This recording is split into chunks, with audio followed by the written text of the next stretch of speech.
Hello aspirants, चलिए बिना किसी देरी के सीधे आज के इस एक्सप्लेनर में डाइव इन करते हैं। आज हम 3 अगस्त को हुई आरआरबी ग्रुप डी के शिफ्ट 1 का पूरा पोस्टमार्टम करने वाले हैं। ये कोई नॉर्मल ऊपर ऊपर का रिव्यू नहीं है। हम एकदम असली सवालों, बदलते पैटर्न और उन छुपे हुए ट्रेंड्स को डिकोड करेंगे जो आने वाले एग्जाम्स का पूरा गेम पलट सकते हैं।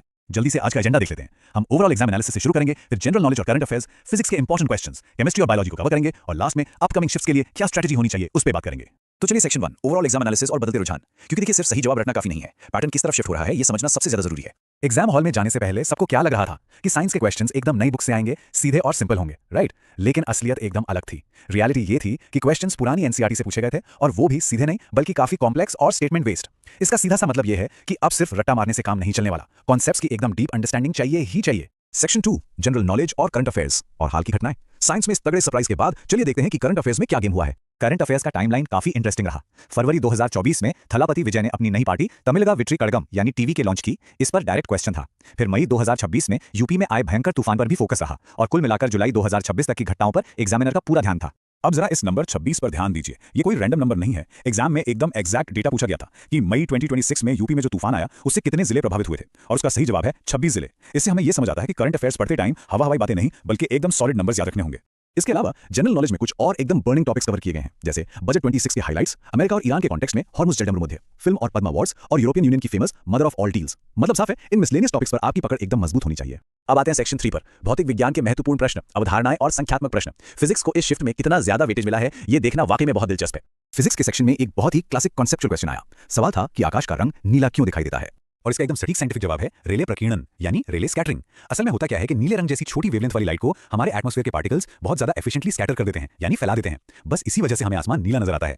अब इस नंबर 100 को देखिए। ये 100 जूल्स एक बहुत ही इंपॉर्टेंट न्यूमेरिकल का फाइनल आंसर था जो सीधे वर्क एनर्जी थ्योरम पर बेस था। चलिए देखते हैं कि ये कैलकुलेशन आखिर हुई कैसे।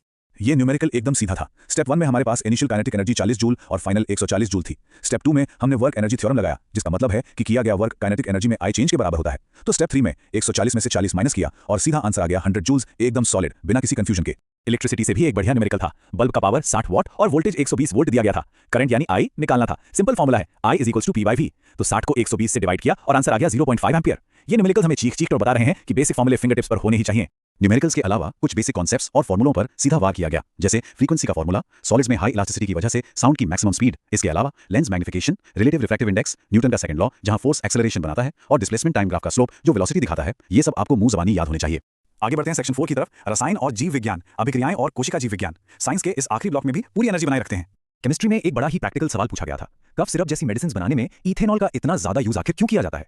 और ये सवाल केमिकल प्रॉपर्टीज के प्रैक्टिकल यूज को बहुत ही शानदार तरीके से दिखाता है। इसका जवाब है इथेनॉल की सॉल्वेंट प्रॉपर्टीज। इथेनॉल एक ऐसा बेहतरीन ऑर्गेनिक सॉल्वेंट है जो पानी में बड़ी आसानी से घुल जाता है और यही खूबी इसे मेडिकल सॉल्यूशंस बनाने के लिए एकदम परफेक्ट चॉइस बनाती है। केमिस्ट्री में भी एक कैलकुलेशन वाला क्वेश्चन था। 20 ग्राम नमक जो कि सल्यूट है उसे 80 ग्राम पानी यानी सॉल्वेंट में मिलाया गया, जिससे टोटल सोल्यूशन 100 ग्राम हो गया। अब मास परसेंटेज निकालने के लिए सल्यूट के मास को टोटल मास से डिवाइड करके 100 से मल्टीप्लाई करना था। तो 20 को 100 से डिवाइड करके 100 से मल्टीप्लाई किया और आंसर आ गया 20% कॉन्सेंट्रेशन। बायोलॉजी के बेसिक्स भी टेस्ट किए गए। न्यूरॉन में सिग्नल रिसीव करने वाले हिस्से को डेंड्राइट्स कहते हैं। इकोसिस्टम में प्राइमरी कंज्यूमर्स हमेशा हर्बीवोर्स यानी शाकाहारी होते हैं और हमारे वॉइस बॉक्स का काम है वोकल कॉर्ड्स के जरिए साउंड प्रोड्यूस करना। ये एकदम फाउंडेशनल बायोलॉजी है। इसके अलावा भी कई इंपॉर्टेंट फैक्ट्स पूछे गए, जैसे रेस्पिरेशन में ग्लूकोज के ऑक्सीडेशन से एटीपी एनर्जी का निकलना, फूड स्टोरेज और फ्लेक्सिबिलिटी के लिए लिविंग सेल्स वाला पैरेन्काइमा टिश्यू, लिपिड्स और प्रोटीन से बनी हमारी flexible cell membrane, medical imaging के लिए 20 किलोहर्ट्ज से ज्यादा फ्रीक्वेंसी वाला अल्ट्रासाउंड और डिकम्पोजिशन रिएक्शन जहां एक सिंगल रिएक्टेंट टूटकर कई सारे प्रोडक्ट्स बनाता है। और अब हम आ गए हैं सेक्शन 5 पर, आगामी शिफ्ट्स के लिए मुख्य बातें और एक्शनेबल स्ट्रैटेजी। क्योंकि इस पूरे एक्सप्लेनर का असली फायदा तभी है जब हम इससे कुछ सीखें और आगे के लिए तैयार हो। तो शिफ्ट 1 के एनालिसिस से हमारी अल्टीमेट स्टडी चेकलिस्ट क्या बनती है? पहला, पुरानी एनसीईआरटी साइंस बुक्स को अपनी प्रायोरिटी बनाइए। दूसरा, साइंस के स्टेटमेंट बेस्ड सवालों की जमकर प्रैक्टिस कीजिए। तीसरा, जनवरी से मई 2026 तक के करंट अफेयर्स को एकदम घोट कर पी जाइए। मैथ्स में प्रॉफिट लॉस के कैलकुलेटिव सवालों की तैयारी रखिए और लास्ट में फिजिक्स के सारे बेसिक फॉर्मूले अच्छे से मेमोराइज कर लीजिए। तो जाते जाते एक बड़ा सवाल जो हम सबको खुद से पूछना चाहिए, जिस तरह से एग्जाम में सिंपल फैक्ट्स की जगह डीप सवालों ने ले ली है, क्या अब भी सिर्फ रट्टा मारना काफी होगा या फिर RRB group D exam clear करने के लिए सच्ची कॉन्सेप्चुअल क्लैरिटी ही अब इकलौता रास्ता बच गया है? इस बारे में जरूर सोचिएगा, अपनी स्ट्रैटेजी को स्मार्ट बनाइए और तैयारी को एकदम सॉलिड रखिए। नमस्कार दोस्तों, आप सुन रहे हैं रवि कॉम्पिटिटिव क्लासेस। आज हम RRB group D exam analysis 3 अगस्त 2026 सेकंड शिफ्ट का विस्तार से विश्लेषण करेंगे। इस ऑडियो में हम पूरे एनालिसिस को बिल्कुल उसी क्रम में समझेंगे जिस क्रम में डॉक्यूमेंट में दिया गया है। हम जानेंगे किस सब्जेक्ट से कितने क्वेश्चंस आए, किस टॉपिक का वेटेज ज्यादा रहा, किन चैप्टर्स पर सबसे ज्यादा फोकस था, किस प्रकार के क्वेश्चंस पूछे गए, डिफिकल्टी लेवल कैसा रहा और आने वाली शिफ्ट्स के लिए किन टॉपिक्स पर तैयारी करनी चाहिए। यदि आप आने वाली शिफ्ट देने वाले हैं तो ये एनालिसिस आपके लिए बेहद महत्वपूर्ण है। तो चलिए बिना समय गवाए शुरू करते हैं। अब आगे बढ़ते हैं अगले महत्वपूर्ण टॉपिक की ओर। हमारा पहला सेक्शन है करंट अफेयर्स और टेक का। चलिए देखते हैं कि यहाँ से क्या क्या पूछा गया। तो पहला क्वेश्चन जो एग्जाम में देखने को मिला वो ये था कि जनवरी 2026 में किस आईआईटी ने परम शक्ति सुपर कंप्यूटर लॉन्च किया। एकदम सीधा सा सवाल था और इसका सही जवाब है आईआईटी मद्रास। ये पूरी तरह से स्वदेशी तकनीक पर आधारित है। अब देखिए, इसी परम शक्ति से जुड़ा एक और बहुत महत्वपूर्ण फैक्ट है जो आने वाली शिफ्ट्स में पक्का पूछा जा सकता है। वो है इसकी क्षमता। इसकी कैपेसिटी है 3.1 पेटाफ्लॉप्स। मतलब समझ रहे हैं, एक सेकंड में 3.1 पेटाफ्लॉप्स की भारी भरकम कैलकुलेशंस। और हाँ, इसे नेशनल सुपर कंप्यूटिंग मिशन यानी एनएसएम के तहत डेवलप किया गया है। ये पॉइंट जरूर नोट कर लीजिएगा। करंट अफेयर्स में कुछ और बड़ी घटनाओं से भी सवाल बनी, जैसे 16th फाइनेंस कमीशन ने हीट वेव यानी लू और लाइटनिंग यानी आकाशीय बिजली को राष्ट्रीय आपदा की लिस्ट में जोड़ने की सिफारिश की है। फिर एक राजनीतिक घटनाक्रम से सवाल था कि पश्चिम बंगाल के गवर्नर सीवी आनंद बोस ने इस्तीफा दे दिया है। इसके अलावा मणिपुर में जो अर्थक्वेक्स आए थे उनका केंद्र पूछा गया था, जो कि कमजोंग जिले में था। और एक सवाल इतिहास और करंट को जोड़कर था कि 14 अप्रैल 2026 को डॉक्टर BR अम्बेडकर की कौन सी जयंती मनाई गई। तो याद रखिएगा, वो 135वीं जयंती थी। अच्छा, अवार्ड से तो हर शिफ्ट में सवाल आ ही रहे हैं। इस बार लॉरियस वर्ल्ड स्पोर्ट्स अवार्ड्स पूछा गया। इसमें sports woman of the year का खिताब मिला है एरिना सैबलेंका को और स्पोर्ट्समैन ऑफ द ईयर रहे कार्लोस अल्कराज। इसके साथ ही आगे की शिफ्ट्स के लिए बैलन डोर 2025 भी याद रखिएगा। मेंस कैटेगरी में ओ डेम्बेले और विमेंस में ए बोन मार्टी ने इसे जीता है। अब बात करते हैं अगले सब्जेक्ट की। यहाँ हम नेशनल स्कीम्स और स्पोर्ट्स से जुड़े सवालों का ट्रेंड देखेंगे। गवर्नमेंट स्कीम्स में एक बहुत बढ़िया सवाल पूछा गया अन्नपूर्णा स्कीम के बारे में। देखिए, पश्चिम बंगाल सरकार की इस योजना में पात्र महिलाओं को हर महीने 3,000 रुपए की आर्थिक मदद सीधे उनके अकाउंट में दी जाती है और इसके लिए बजट में 36,000 करोड़ रुपए का बहुत बड़ा फंड रखा गया है। इस सेक्शन में कुछ और फैक्ट बेस्ड सवाल भी थे। बुक्स एंड ऑथर से सवाल था, अपनापन किताब किसने लिखी है? तो ये लिखी है केंद्रीय मंत्री शिवराज सिंह चौहान जी ने। स्पेस एंड टेक में इसरो ने अपना PSLV 62 मिशन श्रीहरिकोटा से लॉन्च किया। स्पोर्ट्स की बात करें तो गुरविंदर सिंह ने 100 मीटर रेस में 10.09 सेकंड्स का एकदम नया नेशनल रिकॉर्ड बना दिया है। इसके अलावा 6th India UK home affairs dialogue Nai Delhi में हुआ। और पंजाब से एक सवाल था कि गैंगस्टर्स के खिलाफ पंजाब ने कौन सा ऑपरेशन चलाया है, तो उसका नाम है ऑपरेशन प्रहार। स्पोर्ट्स में इवेंट्स के होस्ट और विनर पर भी फोकस रहा। 35th AFCON यानी अफ्रीका कप ऑफ नेशंस को मोरक्को ने होस्ट भी किया और वही इसका विनर भी रहा। इसके अलावा भारत के पहले खेलो इंडिया ट्राइबल गेम से सवाल था। इसे होस्ट किया था छत्तीसगढ़ ने, लेकिन अगर ओवरऑल विनर पूछा जाए तो वो था कर्नाटका। अब कुछ और सेक्टर्स देखते हैं। JP नड्डा जी ने 16th हेल्थ मिनिस्ट्री कॉन्फ्रेंस की अध्यक्षता की। डिफेंस में DRDO ने ULPGMV3 नाम की एक ड्रोन लॉन्च्ड मिसाइल का सफल टेस्ट किया। टैक्स पेयर्स की सुविधा के लिए इनकम टैक्स डिपार्टमेंट ने AI पावर्ड सारथी ऐप लॉन्च किया है। और इकोनॉमी का एक एवरग्रीन सवाल, हमारे GVA यानी ग्रॉस वैल्यू एडेड में सबसे ज्यादा योगदान किसका है? तो वो है सर्विस सेक्टर का, लगभग 55 से 56%। अब देखते हैं इस सेक्शन में क्या ट्रेंड देखने को मिला। बायोलॉजी और पर्यावरण से काफी कंसेप्चुअल सवाल आए थे। बायोलॉजी में प्लांट्स और ह्यूमन बॉडी दोनों से सवाल थे। जैसे घास के अंदर इंटरकैलरी मेरिस्टेम होता है। आपने छुई मुई का पौधा तो देखा ही होगा, मिमोसा प्यूडिका। इसमें कोई नर्वस टिश्यू नहीं होता। फिर एक सवाल था कि गर्भावस्था के फर्स्ट ट्राइमेस्टर में एम्ब्रियो विकसित होकर फीटस बन जाता है। एक्सक्रीटरी सिस्टम की बात करें तो जानवरों का सिस्टम पौधों से बिल्कुल अलग होता है। क्लासिफिकेशन से सवाल था कि मोनेरा जगत में प्रोकैरियोटिक जीव आते हैं। नारियल के छिलके में स्क्लेरन काइमा टिश्यू होता है। सेल बायोलॉजी से सवाल था कि प्लास्टिड्स और माइटोकॉन्ड्रिया दोनों के पास अपना खुद का DNA होता है। इसके अलावा ब्रेन का सेरिबेलम हमारे शरीर का बैलेंस बनाता है। और हाँ, केमिस्ट्री से एक बेसिक सवाल था कि साइटोहेक्सेन का स्ट्रक्चर कैसा होता है। तो याद रखिएगा, ये रिंग स्ट्रक्चर होता है। एनवायरनमेंट से वाटर साइकिल यानी जल चक्र का बिल्कुल सही सीक्वेंस पूछा गया था। इसे इसी तरह याद रखना है। सबसे पहले एवापोरेशन यानी वाष्पीकरण, फिर कंडेंसेशन यानी संघनन, उसके बाद प्रेसिपिटेशन यानी बारिश और सबसे आखिर में रन ऑफ या इनफिल्ट्रेशन। बस ये 4 स्टेप्स दिमाग में बैठा लीजिए। आप जानते हैं इस एनालिसिस का सबसे महत्वपूर्ण हिस्सा फिजिक्स और न्यूमेरिकल्स, जहां स्टूडेंट्स अक्सर थोड़ा कंफ्यूज हो जाते हैं। देखिए, न्यूटन सेकंड लॉ पर एक बहुत ही बढ़िया न्यूमेरिकल था। मान लीजिए फोर्स 20 न्यूटन है, मास m है और एक्सेलरेशन a है। अब अगर हम फोर्स को 20 न्यूटन ही रखें पर मास को आधा कर दें तो एक्सेलरेशन का क्या होगा? बहुत सिंपल है, फॉर्मूला F = ma लगाइए। अगर मास आधा होगा तो कांस्टेंट फोर्स के लिए एक्सेलरेशन सीधा डबल हो जाएगा यानी 2a। एक न्यूमेरिकल कॉन्वेक्स लेंस से भी था, जहां मैग्निफिकेशन पूछा गया था, फोकस +12 है और ऑब्जेक्ट डिस्टेंस u -18 है। जब आप लेंस फॉर्मूला लगाएंगे तो v की वैल्यू +36 आएगी। अब मैग्निफिकेशन का फॉर्मूला होता है v/u, तो 36 को -18 से डिवाइड करेंगे तो आंसर आएगा -2। ये माइनस साइन बताता है कि इमेज रियल और इन्वर्टेड बनेगी। फिजिक्स और केमिस्ट्री के कुछ और कॉन्सेप्ट्स देखते हैं जिनकी फटाफट रिवीजन कर लेते हैं। जूल्स लॉ के हिसाब से अगर वोल्टेज कांस्टेंट है और रेजिस्टेंस डबल कर दें तो हीट आधी हो जाएगी। मैकेनिक्स में जो बॉटल ओपनर होता है ना, वो सेकंड क्लास लीवर है। मोशन वाले चैप्टर से वेलोसिटी टाइम ग्राफ के नीचे का एरिया हमेशा डिस्प्लेसमेंट बताता है। पानी के अंदर चीजों का पता लगाने के लिए सोनार का इस्तेमाल होता है। वहीं अगर केमिस्ट्री की बात करें तो law of conservation of mass कहता है कि रिएक्टेंट्स और प्रोडक्ट्स का मास हमेशा बराबर रहता है। एक रिएक्शन भी पूछी गई थी, इथेनॉल को हवा में जलाने पर CO2, H2O और हीट निकलती है। और पीरियोडिक टेबल से सवाल था एटॉमिक नंबर 17 के बारे में। तो 17 का मतलब है 17 प्रोटॉन्स, 17 इलेक्ट्रॉन्स और इसकी वैलेंसी 1 होती है। तो दोस्तों, ये था RRB group D exam analysis 3 अगस्त 2026 सेकंड शिफ्ट का पूरा विश्लेषण। यदि आपकी परीक्षा अभी बाकी है तो इस एनालिसिस में बताए गए सभी टॉपिक्स को अच्छी तरह तैयार कर लीजिए। ऐसे ही रोजाना exam analysis, expected questions, PYQ discussion, strategy, notes और फ्री प्रिपरेशन कंटेंट पाने के लिए रवि कॉम्पिटिटिव क्लासेस को फॉलो करना बिल्कुल न भूलें। आपकी परीक्षा के लिए ढेर सारी शुभकामनाएं। धन्यवाद। स्वागत है इस नए एक्सप्लेनर में। आज हम RRB ग्रुप डी के 3 अगस्त थर्ड शिफ्ट एग्जाम के पूरे डेटा को बिल्कुल तोड़ मोड़ कर समझने वाले हैं।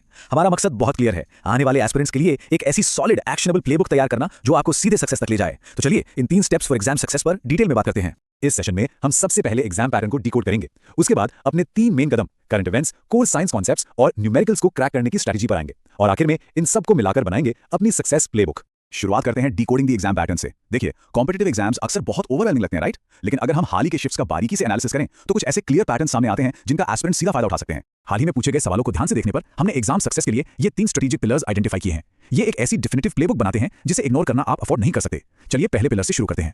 पहला कदम है track current events and honours. अगर आपको एग्जाम में इजी मार्क्स सिक्योर करने हैं तो आपको रीसेंट इवेंट्स, डेट्स, वेन्यूज और मेजर अवार्ड्स के बारे में एब्सोल्युटली अपडेटेड रहना ही होगा। ये सेक्शन बिल्कुल डायरेक्ट पॉइंट स्कोरिंग होता है। करंट अफेयर्स की तैयारी में कितनी डेप्थ चाहिए, इसका अंदाजा आप इस बात से लगा सकते हैं कि उम्मीदवारों को सिर्फ नाम नहीं, डिटेल्स पता होनी चाहिए थी। जैसे 2026 का पद्म विभूषण आर्ट फील्ड में स्पेसिफिकली वायलिन बजाने के लिए MS.N. राजन को मिला और श्री धर्मेंद्र सिंह देओल को मरणोपरांत यानी पोस्टमसली ये सम्मान दिया गया। और स्पोर्ट्स को तो आप बिल्कुल हल्के में नहीं ले सकते। 2026 मिलानो कॉर्टिना विंटर ओलंपिक्स के बारे में ये स्पेसिफिक फैक्ट जानना जरूरी था कि नॉर्वे ने 41 मेडल्स के साथ टेबल टॉप किया था, जबकि यूएसए 33 मेडल्स के साथ पीछे रह गया। तो बॉटम लाइन क्या है? Important government provisions, global summits और बड़ी हिस्टोरिकल एनिवर्सरीज को ट्रैक करना इस सेक्शन के लिए नॉन नेगोशिएबल है। रविंद्रनाथ टैगोर जी की 165वीं जयंती हो, इंडिया AI इंपैक्ट समिट के 3 पिलर्स पीपल, प्लैनेट, प्रोग्रेस हो, या फिर नए बजट में कार्बन कैप्चर के लिए 20,000 करोड़ का आवंटन, ये फैक्ट्स आपके टिप्स पर होने चाहिए। अब आते हैं दूसरे कदम पर, master course scientific concepts. Science section में अब सिर्फ रटने से काम नहीं चलेगा। यहाँ आपको बायोलॉजी और केमिस्ट्री की सॉलिड फाउंडेशन चाहिए, जहाँ प्रोसेसेस का क्यों और कैसे समझना सबसे जरूरी है। एक बहुत ही इंटरेस्टिंग बात जो इस एग्जाम में देखी गई वो ये है कि फंडामेंटल बायोलॉजिकल फंक्शंस कितने डिटेल में टेस्ट होते हैं। जैसे ATP यानी एडेनोसिन ट्राइफॉस्फेट, कैंडिडेट्स को एक्जैक्टली पता होना चाहिए था कि ये सेलुलर एनर्जी करेंसी है जो खाने के पचन और श्वसन के बाद सेल्स को मिलती है। प्लांट टिश्यूज के बीच का फर्क भी एग्जाम का एक फेवरेट टॉपिक है। आपको स्पेसिफिकली डिफरेंशिएट करना आना चाहिए कि लैटरल मेरिस्टेम्स पौधों की मोटाई बढ़ाते हैं, जबकि एपिकल मेरिस्टेम्स उनकी लंबाई बढ़ाने के लिए रिस्पॉन्सिबल होते हैं। कॉन्सेप्ट क्लियर है तो मार्क्स पक्के हैं। और हाँ, ऐसे क्लासिक ट्रिक क्वेश्चंस के लिए भी तैयार रहिए जहां पार्ट्स को मिक्सअप कर दिया जाता है। जैसे रिप्रोडक्टिव सिस्टम्स में फलोपियन ट्यूब को क्लियरली एक फीमेल कंपोनेंट के रूप में आइडेंटिफाई करना था, जो टेस्टिस या वैज डिफरेंस जैसे मेल कंपोनेंट से अलग हैं। अब फिजिक्स सेक्शन की एक छोटी सी मिस्ट्री को देखते हैं जो आपकी प्रैक्टिकल ऑब्जर्वेशन को टेस्ट करती है। पानी से भरे बर्तन के बॉटम पर रखा एक सिक्का थोड़ा ऊपर उठा हुआ क्यों दिखाई देता है? सोचिए जरा। तो इसका जवाब है प्रकाश का अपवर्तन यानी रिफ्रैक्शन ऑफ लाइट। एग्जामिनर्स को ऑप्टिकल फिनोमेना के ऐसे रियल वर्ल्ड एप्लीकेशंस टेस्ट करना बहुत पसंद है। और मजे की बात यह है कि आकाश में तारों का टिमटिमाना भी इसी से जुड़ा एक कॉन्सेप्ट है जिसे एटमॉस्फेरिक रिफ्रैक्शन कहते हैं। देखिए, आपकी प्रिपरेशन में वैरायटी होनी चाहिए। फोटोसिंथेसिस में वाटर फोटोलिसिस से निकलने वाला ऑक्सीजन हो, तेल और पानी का हेटेरोजेनियस मिक्सचर हो, या ऊंचाई पर उड़ने वाले पक्षियों की मजबूत मांसपेशियां, यहां तक कि फायर एक्सटिंग्विशर्स के अंदर बेकिंग सोडा का CO2 बनाना, ये सभी डाइवर्स साइंटिफिक मैकेनिज्म्स आपके ध्यान में होने चाहिए। चलिए अब तीसरे और आखिरी कदम की तरफ बढ़ते हैं, crack the formulas and patterns. यहां आपको पिछले सालों के क्वेश्चन से डिराइव किए गए पैटर्न्स और लॉजिक को अप्लाई करके फिजिक्स के न्यूमेरिकल सॉल्व करने हैं। जैसे अगर आपको 2000 वॉट के हीटर द्वारा 2 घंटे में कंज्यूम की गई हीट निकालनी है तो फॉर्मूला तो सीधा है, H = PXT। लेकिन ट्रैप कहां था? ट्रैप था टाइम को घंटों से सेकंड्स में यानी 7200 सेकंड्स में कन्वर्ट करना। जिसने ये स्टेप मिस किया उसने मार्क्स गंवाए। सही फॉर्मूला और कन्वर्जन अप्लाई करने पर एक मैसिव फिगर निकल कर आता है 14.4 मिलियन जूल्स। और एग्जाम में से बिल्कुल परफेक्ट साइंटिफिक नोटेशन में 1.44 × 10⁻7 जूल्स की तरह प्रेजेंट किया गया था।